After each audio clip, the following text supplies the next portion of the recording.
कर चुके थे, मेथड क्रिएशन, है ना। मेथड पर ही अपन को और भी ज्यादा डिस्कशन करना है, और आज हम मेथड वाले टॉपिक को कंप्लीट करेंगे, मतलब यूजर डिफाइंड मेथड वाले टॉपिक को, ठीक है।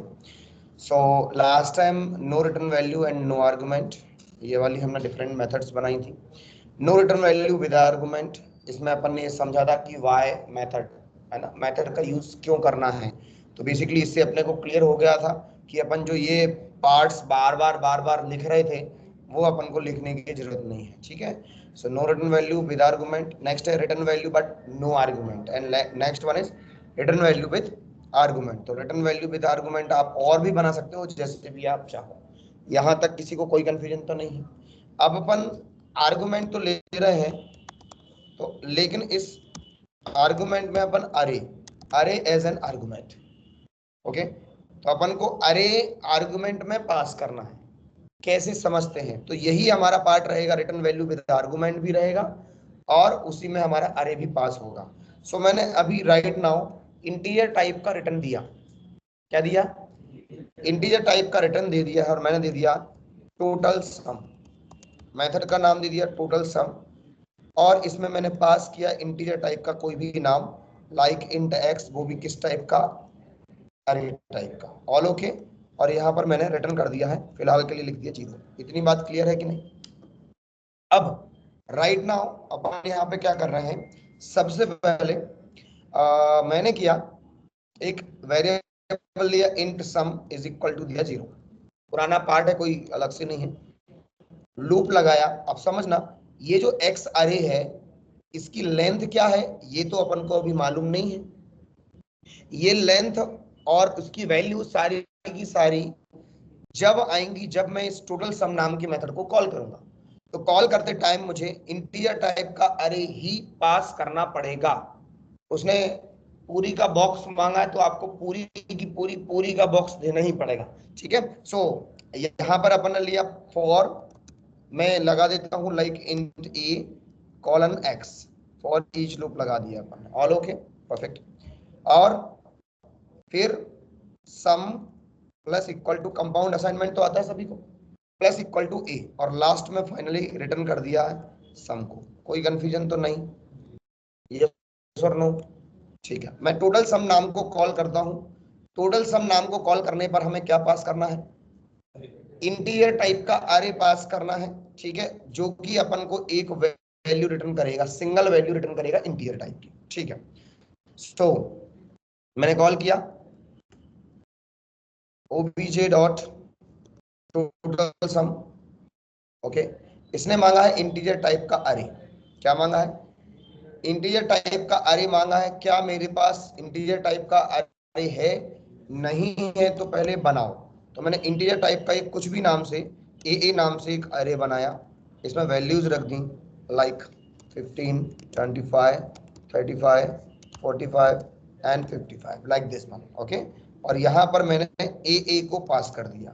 अभी ए का जीरो क्या था 15, ए का 1 25, ए का 2, ए का 3, ए का 4, जो भी वैल्यूज थी ये एज इट इज वहां पर, यानी कि टोटल सम पर जाकर, ठीक है, कंट्रोल और आप क्लिक कर देंगे यदि आप इस पर, तो आप उस पर्टिकुलर मेथड पर पहुंच जाएंगे डायरेक्ट, कंट्रोल क्लिक, ठीक है। सो मैं यहां पर आ गया, जो ए का जीरो था वो एक्स का जीरो बन गया, ए का 1 था वो एक्स का 1 बन गया, एंड सो ऑन। हमें इस मेथड को कॉल करने से एक इंटीजर टाइप की वैल्यू मिलेगी रिटर्न में, sorry for that, integer type की वैल्यू मिलेगी जो कि हमें एक या तो वेरिएबल में स्टोर करा लें या फिर आप चाहें तो डायरेक्टली प्रिंट भी करा सकते। सो मैंने लिख दिया total sum is equal to plus, और ये अपन ने यहाँ पर लिख दिया like this one, all okay. Have any confusion और डाउट। रन किया इसको, अभी आप देखोगे टोटल इसका आ चुका है, answer will be this one 175, understood not, clear है, कोई कंफ्यूजन तो नहीं इसमें, ठीक है। आगे बढ़ता हूँ, वापस से इसको कॉल करता हूं मैं। तो मैंने फिर से यहाँ पर obj डॉट टोटल सम को कॉल किया, अभी अपन को एक इंटीजर टाइप का अरे बनाना पड़ रहा था, यदि नहीं था तो, और पास करना पड़ रहा था। अगला दूसरा एक अल्टरनेट ऑप्शन ये भी है कि आप यहाँ पर न्यू इंट सीधा लिखें लाइक दिस वन, और वैल्यू यहाँ पर रख दें। समझ में बात आई कि नहीं है? अपन यदि ऐसा लिखते थे, मान के चलो मैंने यहाँ पर वैल्यूज लिख दी लाइक दिस वन, ठीक है। सो अपन ने क्या किया, इसको कॉपी करा या हटाया और लिख दिया इंट एक्स एक्स बराबर, ये लिख दिया। ऐसे ही लिखोगे ना, बॉक्सेस बनाओगे, तो आप फिर एक्स एक्स तो पास करोगे। तो मैं एक्स एक्स ना बना के सीधा का सीधा ये अपन यहाँ पे पास कर देते हैं एक्स एक्स की जगह पर। अंडरस्टूड और नॉट, है ना? अब इसका जो रिटर्न है वो इंटीजर टाइप है, तो मैंने इंटीजर दे दिया, for example T S is equal to, और यहाँ पर शो कर दिया, ठीक है, total is equal to plus T S, like this. Understood और नॉट? 165। सर अगर न्यू इंट ना लिखे और सिर्फ अरे लिख दे तो नहीं चलेगा, पॉसिबिलिटी नहीं है, मतलब ऑप्शन ही नहीं है कि यदि अपन ऐसा भी लिखेंगे ना तो ऐसा नहीं चलेगा, ये नॉट एक्सेप्टेबल, ठीक है ना? अपन को न्यू इंट लिखना पड़ेगा, क्योंकि ये it is a way to create an array at run time, ठीक है ना? ये मैंने सिखाया था आपको 3 तरीके, यहाँ तक क्लियर है?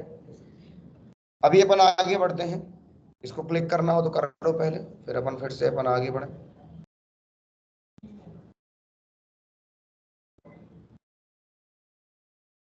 डन।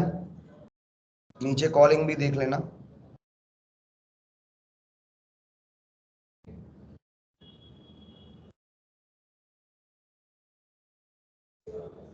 ये कॉलिंग यहां से,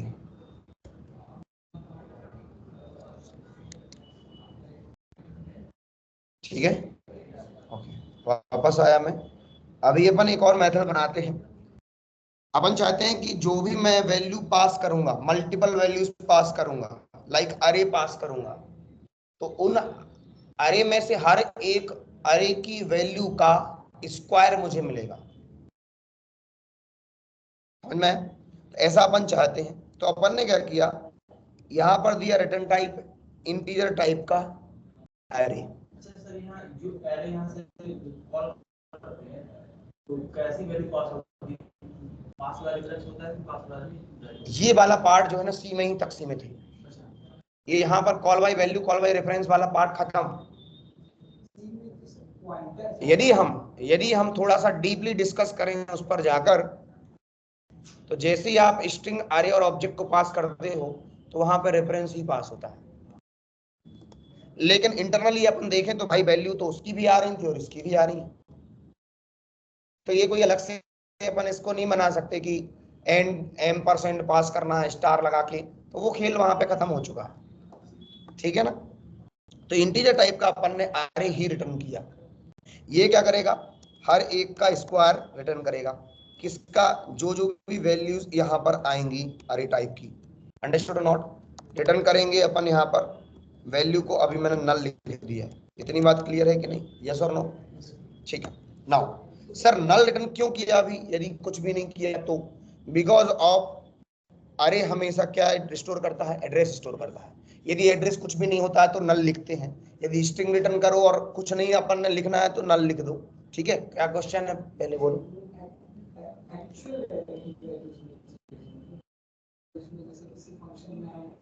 नहीं नहीं, अपन एक नया अरे यहाँ पर बनाएंगे, है ना? हाँ, उस पर काम करेंगे, है ना? तो मैं बता रहा हूँ, यहाँ तक क्लियर है? मान लेते हैं कि एक्स एक्स जो है, ये एक्स एक्स में बहुत सारी वैल्यू आ चुकी हैं, 5-7 जो भी है। मैंने एक नया अरे यहाँ पर बनाया वाई जेड, ठीक है, ओके, इज इक्वल टू, और लिखा न्यू इंट, ध्यान से देखते जाना, न्यू इंट, और यहाँ पर लिखा एक्स एक्स डॉट लेंथ के बराबर ही इसकी मेमोरी साइज बना दीजिए। यदि 5 वैल्यू यहाँ पर आएंगी, फॉर एग्जाम्पल 5 वैल्यू आएंगी तो पांचों का स्क्वायर, यानी कि 5 वैल्यू आपको रिटर्न में मिलेंगी। आप यदि यहाँ से 10 वैल्यू पास करते हैं तो 10 वैल्यू आपको रिटर्न में चाहिए, क्योंकि हर एक का स्क्वायर आएगा। सो न्यू इंट, और यहाँ पर जैसे अपन लिखे 5 7 8, तो उससे तो कोई सेंस ही नहीं बन रहा, क्योंकि अपन को तो पता ही नहीं कितनी वैल्यू आ रही है। इसलिए अपन ने एक्स एक्स डॉट लेंथ जितनी वैल्यू उसकी आए उतने ही के बराबर ही साइज का अरे क्रिएट करना है। ठीक, यहाँ तक क्लियर है? अगले पर आता हूँ। तो इंट वाई जेड ये अपन ने बना लिया और लगाया लूप। ठीक, लूप लगाया int I is equal to 0, I less than two Y Z dot length लिख सकते हो, या एक्स एक्स डॉट लेंथ लिख दोगे तो भी सेम ही बात है ना, और i plus plus. All okay, perfect. आगे बढ़ा मैं। इतना करने के बाद फिर अपन ने क्या करना है, जो हमारी वैल्यू एक्स एक्स ऑफ आई में आई थी उसको मल्टीप्लाई करना है एक्स एक्स ऑफ आई से ही। ऑल ओके ना? मल्टीप्लाई करके जो आंसर हमारे पास आएगा वो वाई जेड की आई में स्टोर होगा। कंफ्यूजन किस किस को बताओ भाई। फॉर एग्जाम्पल हमारा एक्स एक्स की 0 की वैल्यू है 10, ये 10 है, 20 है, 30 है, 40 है, 50 है, ये आप बड़े आराम से समझ में आ जाएगा। तो 10 क्या है, 10 0 इंडेक्स है, फिर ये 1 इंडेक्स है, 2 इंडेक्स, 3 इंडेक्स, 4 इंडेक्स। ओके, तो अपन ने क्या कहा, एक्स एक्स ऑफ 0 को मल्टीप्लाई करो एक्स एक्स ऑफ 0 से, ओके, स्क्वायर। स्क्वायर होने के बाद जो रिजल्ट आया 10 मल्टीप्लाई 10 100 आया, वाई जेड ऑफ 0 में स्टोर कर दो, तो वाई जेड ऑफ 0 बन जाएगा 100। फिर 2 2 जा 400 ये बन जाएगा। सही है, गड़बड़ तो नहीं हो रहा? 1000 या 100? सही है, हाँ। फिर यहाँ पर आ जाएगा 900, फिर 1600, फिर 2500, ऐसे आएगा। और लास्ट में हमने वाई जेड को रिटर्न कर दिया। तो कुल मिला के मेरे पास 5 वैल्यू आई थी और 5 वैल्यू ही एज ए रिटर्न वहां पर जाएंगी। क्लियर है कि नहीं? ये सुन लो, इसको मैंने हटा दिया। अब मैं कॉल करता हूँ स्क्वायर नाम को। स्क्वायर नाम को कॉल करेंगे और यहाँ पे वैल्यूज को पास करेंगे, मतलब अरे को पास करेंगे। आया मैंने कॉल किया system dot out dot println के अंदर, नहीं सॉरी फॉर दैट, मैंने कॉल किया ओबीजे डॉट, नाम क्या था, स्क्वायर। स्क्वायर में क्या पास करना है, इंटीजर टाइप का कंटेंट पास करना है। मैंने फिलहाल के लिए ऐसा कुछ पास कर दिया और ठीक है, 10 20 देख लो, कोई दिक्कत नहीं, थोड़ा इजी हो जाएगा। ठीक है, अब इसका रिटर्न टाइप क्या है, इंटीजर टाइप का अरे रिटर्न टाइप है, इंटीजर नहीं है।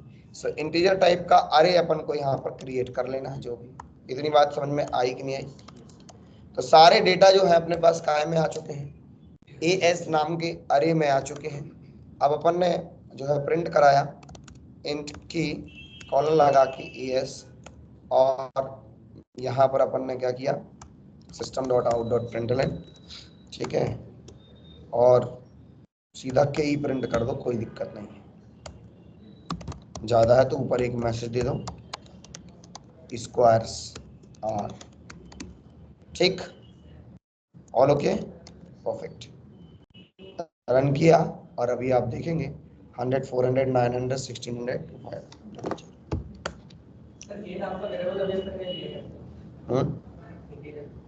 इसका रिटर्न टाइप क्या है, स्क्वायर मेथड का रिटर्न टाइप क्या है? देखो वापस से, स्क्वायर मेथड का रिटर्न टाइप क्या दिया है बताओ, इंटीजर टाइप का अरे। तो जब आप स्क्वायर को कॉल करोगे तो मल्टीपल वैल्यूज आएंगी, आएंगी कि नहीं आएंगी? ये मैंने बता के बताया आपको कि कैसे आएंगी। तो स्क्वायर को कॉल करने पर आपको इंटीजर टाइप की मल्टीपल वैल्यूज आएंगी। जब मल्टीपल वैल्यूज आएंगी तो भाई आप उसको अरे पर ही स्टोर करोगे। तो मैंने क्या किया, यहाँ पे अरे पर ही स्टोर किया। अब अरे में बहुत सारी वैल्यू है, देखेंगे कैसे, तो प्रिंट आपको लूप लगाना पड़ेगा, तभी जाके एक एक करके एक्सेस कर पाओगे। आया समझ? वापस से आऊंगा उसी मेथड पर, ये स्क्वायर मेथड। सर मैं ओरिजिनल अरे में क्यों चेंज करा, नहीं अरे वाइजेड क्यों बना सकते हैं, कोई दिक्कत नहीं, कर सकते हैं, वही का वही रिटर्न कर दो मल्टीप्लाई करके, बस कोई दिक्कत नहीं। ये एक्स एक्स था ना, इसी में ही आप चेंज करके कर सकते हो, ये बनाने की जरूरत नहीं पड़ेगी आपको। समझ गए ना? हाँ, बता दे रहा हूँ कैसे, आपको यदि कंफ्यूजन हो तो बता दे। अगर सर x का नाम से कोई फर्क नहीं पड़ता, मैंने कल कहानी सुनाई थी तुमको, ठीक है ना? हाँ, चेंज करके बताऊं क्या? सेम x वाला कि बन जाएगा? बन जाएगा, कर लोगे? ठीक है, दोनों चीजें क्लियर है। अब अपन आते हैं नंबर नेक्स्ट पर। अब मैं सिखा रहा हूं आपको, इसे बोलते हैं वेर आर्क्स। क्या बोलते हैं? वेर आर्क्स या वेरिएबल लेंथ आर्गुमेंट। ठीक है, वेर आर्क्स।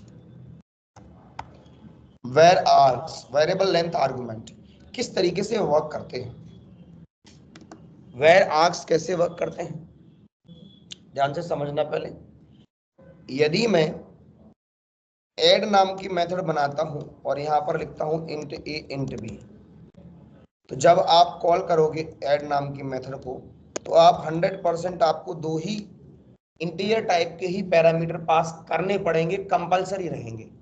ना तो आप टाइप चेंज कर सकते हो और ना ही आप नंबर ऑफ वैल्यूज को चेंज कर सकते हो, आर्गुमेंट को चेंज कर सकते। ऐसा नहीं कर सकते कि भैया अपन ने 3 पास कर दिया या फिर 1 पास कर दिया, ऐसा नहीं चलेगा।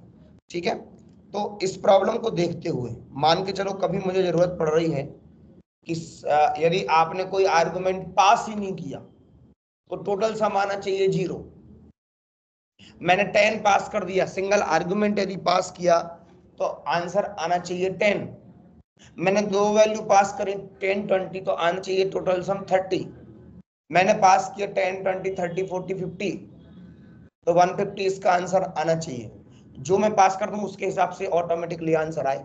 इसको बोलते हैं वेर आर्क्स, जो कि जावा 5 में आया था, इसके पहले था ही नहीं। ठीक है, किस तरीके से वर्क करता ध्यान से देखो। तो मैंने मेथड बनाई, वाइड बनाना वाइड बना लो, जैसे बनाना बना लो, उससे कोई फर्क नहीं पड़ता। अभी अपन मेन जो फोकस है वो अपने आर्गुमेंट पर फोकस कर रहे हैं। ठीक है, तो वाइड और मैंने बोल दिया सम, चलेगा? ठीक है, सम नाम की कोई मेथड नहीं है, ठीक है, इट्स ओके। अभी यहां पर मैंने इंटीजर टाइप का एक नाम ले लिया GH। क्या नाम लिया है?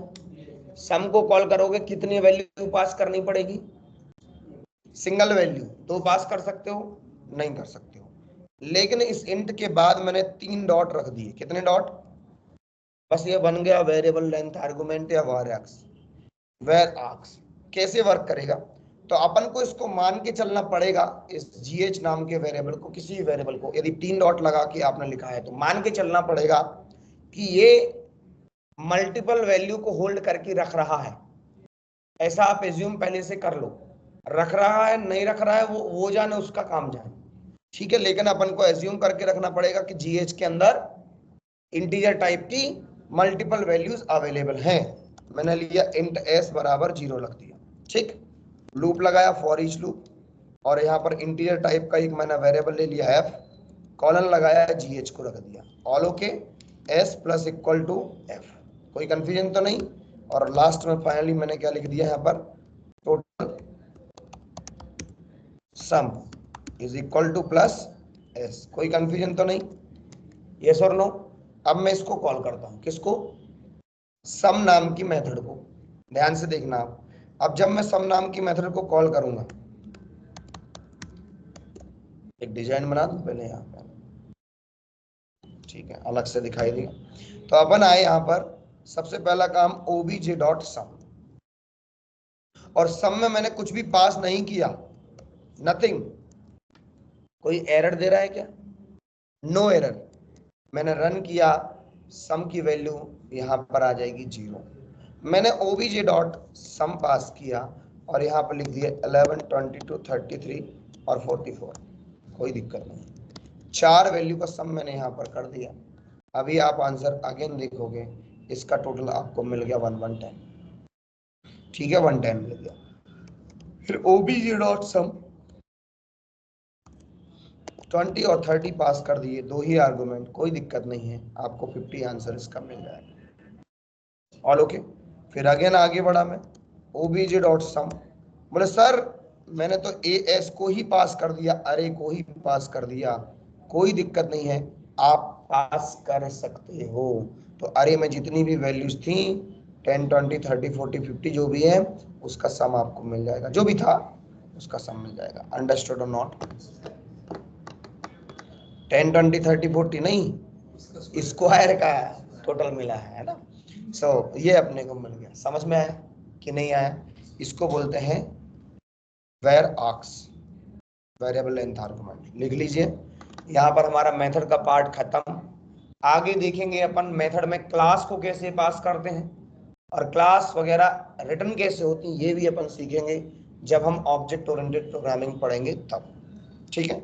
ऑब्जेक्ट ओरिएंटेड प्रोग्रामिंग को स्टार्ट करने के लिए सबसे पहले अपन पैकेजेस और कंप्लीट करेंगे। पैकेजेस क्लासेस कौन कौन सी हैं उस पर पहले अपन डिस्कस करते हैं, है ना। What are various packages and what are various classes in Java, और मेथड्स क्या क्या है वो सारी चीजें अपन देखते हैं। अभी तक जो भी अपन ने सीखा है ये सब प्री डिफाइंड है। सारे कैसे नहीं, यूजर डिफाइंड, सॉरी, ये सारी के सारे यूजर डिफाइंड है, हमने अपने हिसाब से बनाए। अब अपन को प्री डिफाइंड पे काम करना है। ठीक है। सो एक नई क्लास में बना लेता हूँ। रुक जाओ, अभी मैं सीधा टेक्स्ट एडिट पे लिख देता हूँ नोटपैड पे।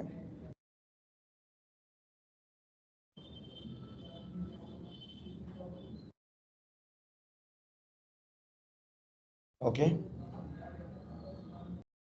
24 चलेगा, कलर चेंज कर लिया, ध्यान से देखना। What are inbuilt packages and classes और what are predefined classes in Java. Classes and packages, अभी तक जो मेथड्स बना रहे थे ये सारी की सारी मेथड्स किसी ना किसी क्लास के अंदर अपन ने बनाई थी, और वो क्लास भी किसी ना किसी पैकेज के अंदर बना के रखी थी, है नहीं था। लेकिन अभी अपन ने जो क्लासेस पैकेजेस बनाए ये कुछ तो भी बना दिए कि हाँ भाई सीखना है कैसे बनाते हैं। अब जावा ने पहले से आपको बहुत सारे पैकेजेस और उसके अंदर बहुत सारी क्लासेस बना के दी हैं, प्रोवाइड की हैं। उन क्लासेस के अंदर उस क्लास से रिलेटेड वैल्यूज अवेलेबल है, मेथड्स अवेलेबल है, उसकी प्रॉपर्टीज अवेलेबल है। समझ में आए? जैसे सबसे पहले मैंने लिखा जावा डॉट लैंग, पैकेज का नाम है लैंग पैकेज। कौन सा package? Java dot lang package. बहुत शानदार पैकेज है, इसके अंदर बहुत सारी क्लासेस पे डिस्कस अपन को करना है। ठीक है। अगला है जावा डॉट यूडल पैकेज। कौन सा पैकेज? यूडल पैकेज। अगला है Java dot text package.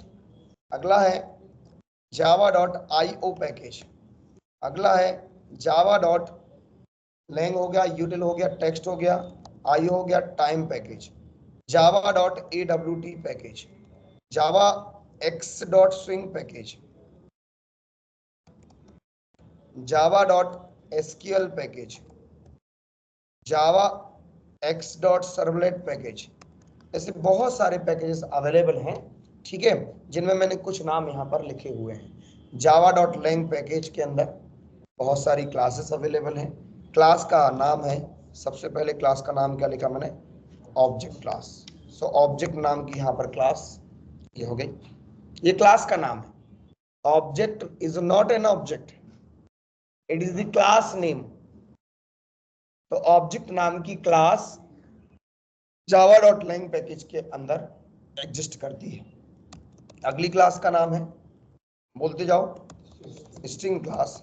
Next string buffer, string builder class, math class, बहुत शानदार शानदार, मजा आने वाला है क्लासेस को देख के, exception class and so on. और भी ऐसी बहुत सारी क्लासेस अवेलेबल है। यूडल पे आया, यूडल के अंदर क्लास का नाम है date class, scanner class, string tokenizer class, string tokenizer class, and और भी बहुत सारी क्लासेस अवेलेबल है। ठीक है, वो अपन को पढ़ना है। मैं नाम ले देता हूं, लिस्ट, सेट, क्यू, मैप, अरे list, link list, vector, stack, hash set, linked hash set, tree set, sorted set. ये क्लासेस इंटरफेस जो भी है ये यूडल के पैकेज के अंदर है, उसकी बात कर रहे हैं अपन। ठीक है। फिर प्रायोरिटी क्यू, अरे D Q, link list, hash map, hash table, properties, linked hash map, sorted map, tree map, navigable map, बहुत सारी है।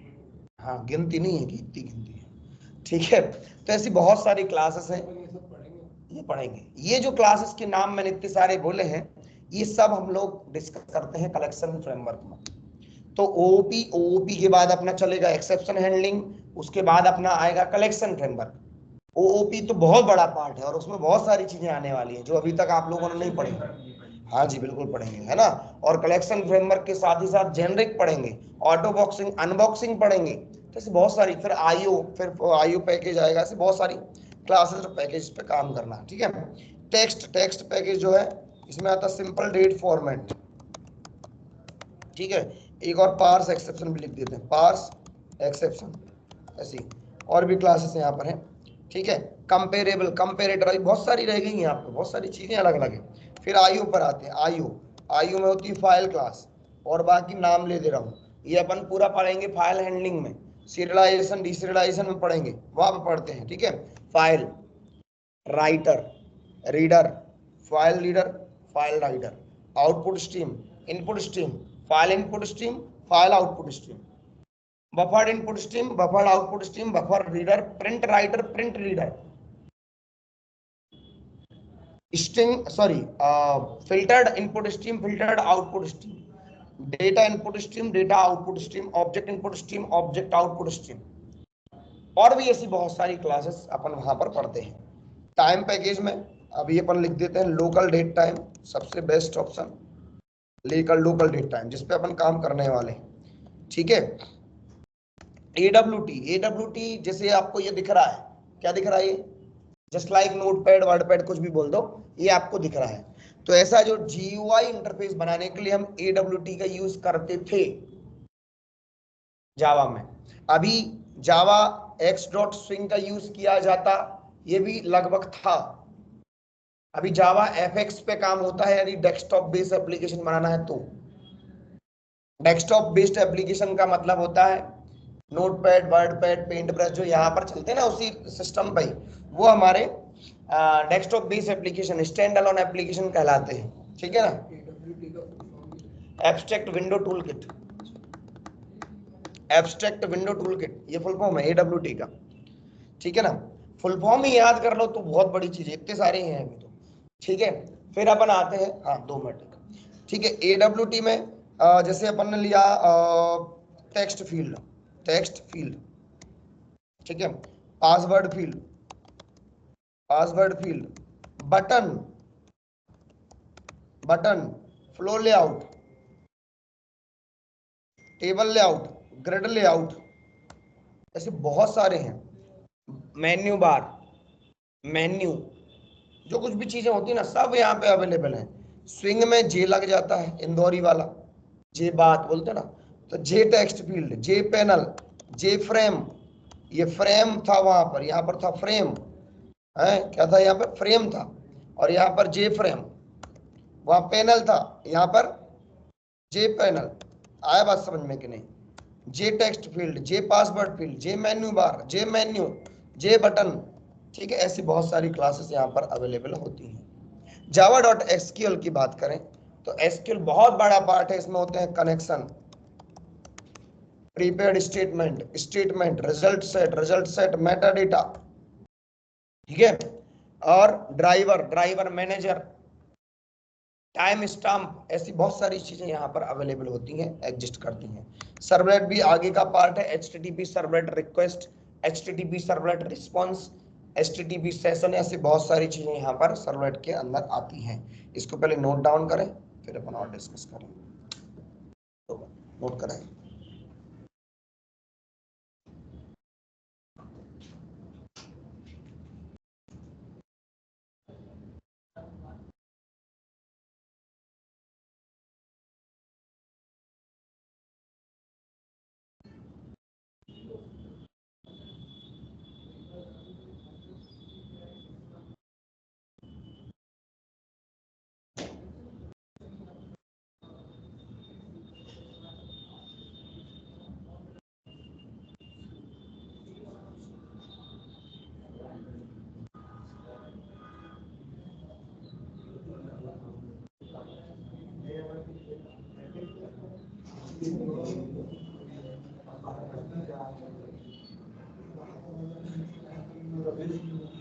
कॉपी से बना देता है।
करेंगे ना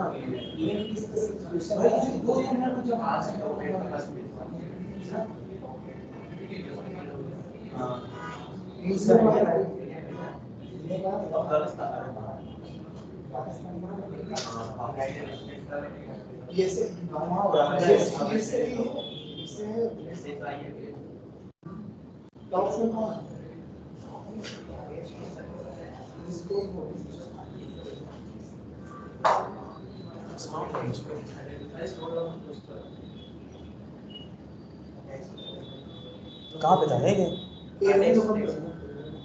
नहीं पता।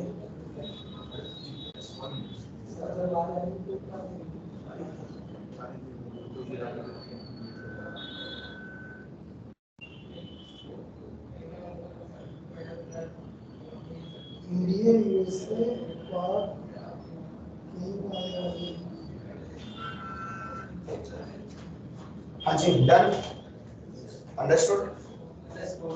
Scroll down. हेलो हेलो, हाँ जी। अच्छा अरे मैं भी 10 मिनट से कर रहा हूँ, है ना, 10 मिनट से। एक्चुअली क्या रेगुलर रहते, मैं 10 मिनट से कर रहा हूँ, मैं नाम नंबर भी सेव नहीं कर पाया था वो मीटिंग के कारण, है ना। मैं एक बिल्कुल एग्जैक्टली 8, हाँ हाँ 8 ओ क्लॉक पे मैं एग्जैक्टली लगा रहा हूँ। ठीक है।